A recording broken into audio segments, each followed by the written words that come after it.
दोस्तों, वोटिंग से दूसरे चरण की वोटिंग से कुछ घंटे पहले ही एनडीए ने घुटने टेक दिए हैं। एनडीए के नेता ने खुद कह दिया है कि बिहार में आरजेडी जीतने वाली है चुनाव। आखिर क्या चल रहा है, किसने ये बयान दिया है, सब समझेंगे। हमारे साथ भरत जी हैं। भरत जी, एनडीए के किस नेता ने आखिर ऐसा बयान दे दिया है, इतना बड़ा बयान?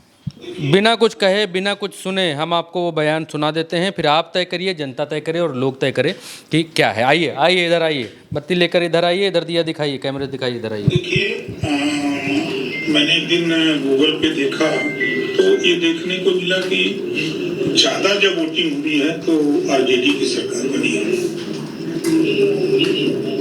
जहां भी 60 के ऊपर गया है तो आरजेडी की सरकार बनी है। वहां बहुत घाच पेच है। बिहार में घाच पेच इस नाते है कि ओवैसी भी आरजेडी के खिलाफ है और वहाँ पीके भी सबके खिलाफ है। कोई आश्वस्त नहीं है। वो आप ओम प्रकाश राजभर हैं। आप भारतीय जनता पार्टी की सरकार में मंत्री हैं। आपकी party Suhel Dev Bharatiya Samaj party NDA में है। नरेंद्र मोदी और अमित शाह के काफ़ी करीबी हैं ओम प्रकाश राजभर।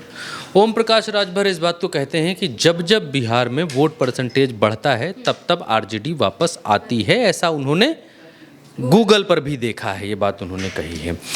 अब एक चीज़ ये है कि लोग इस बात को मान रहे हैं कि बिहार में बदलाव होना चाहिए। पहली बात, वोटिंग परसेंटेज ये कह रहे हैं कि बिहार के भीतर बदलाव होता दिखलाई दे रहा है। अमित शाह, बिहार में अमित शाह के ऊपर जो आरोप लग रहे हैं कि होटलों में सीसीटीवी बंद करके अधिकारियों के साथ मीटिंग कर रहे हैं कि अधिकारी धांधली करें, इस बात का दबाव बना रहे हैं। आरजेडी और कांग्रेस इस बात को आरोप लगा रही है, इस बात को कह रही है। ये भी इस बात को दिखलाता है कि भारतीय जनता पार्टी बौखलाई हुई है। कुछ तो बिहार के भीतर बड़ा उथल पुथल परिवर्तन जैसा दिखलाई दे रहा है। एनडीए के नेताओं का ये मान लेना, और क्योंकि कांग्रेस भी इस बात को कह रही है कि कई मंत्री बिहार में अपना बंगला खाली करने का मन बना चुके हैं, क्योंकि इस चुनाव में एनडीए से कई सारे मंत्री चुनाव हारने जा रहे हैं। इवन एक डिप्टी सीएम भी अपना जो है घर वर वो बोरिया बिस्तर समेटने लगे हैं।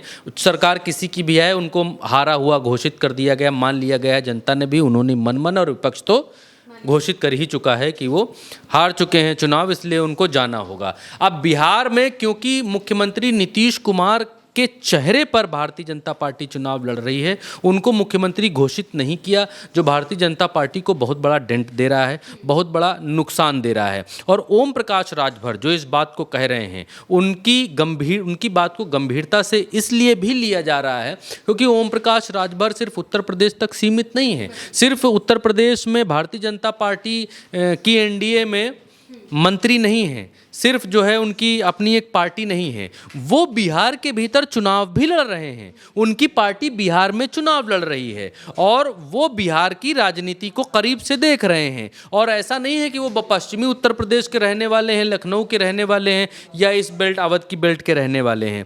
ओम प्रकाश राजभर पूर्वांचल के रहने वाले हैं और ओम प्रकाश राजभर ज़मीन को बहुत बेहतर तरीके से पहचानते हैं और जानते हैं। और ओम प्रकाश राजभर का ये कह देना कि ऐसा लगता है कि आरजेडी की सरकार बिहार में वापसी कर रही है, ये आरजेडी खेमे में या इंडिया खेमे में या गठबंधन के खेमे के लोगों को खुश कर रही है। खुशी की लहर दौड़ रही है उनके चेहरे पर कि देखिए एनडीए भी अब ये कहने लग गया है। और जो बिहार के भीतर एनडीए का खेमा है, एनडीए के खेमे में आज की तारीख में निराशा है।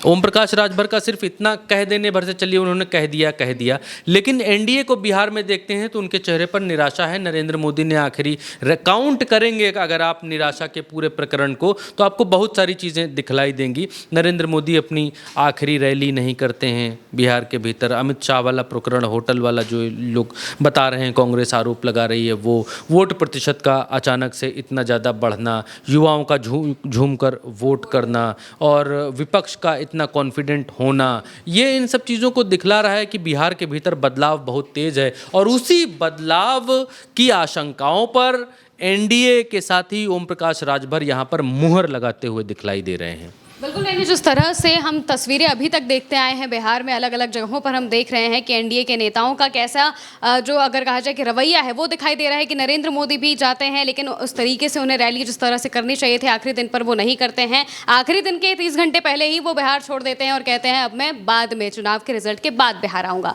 इसके बाद अब ओम प्रकाश राजभर का ये बयान बहुत कुछ कहता है और सबकी नज़र इसके बाद 14 नवंबर को टिकी है कि आखिर उस दिन रिजल्ट क्या सामने आता है। फिलहाल के लिए मेरे साथ इस चर्चा में इतना ही। आप देखते रहिए उल्टा चश्मा यूसी।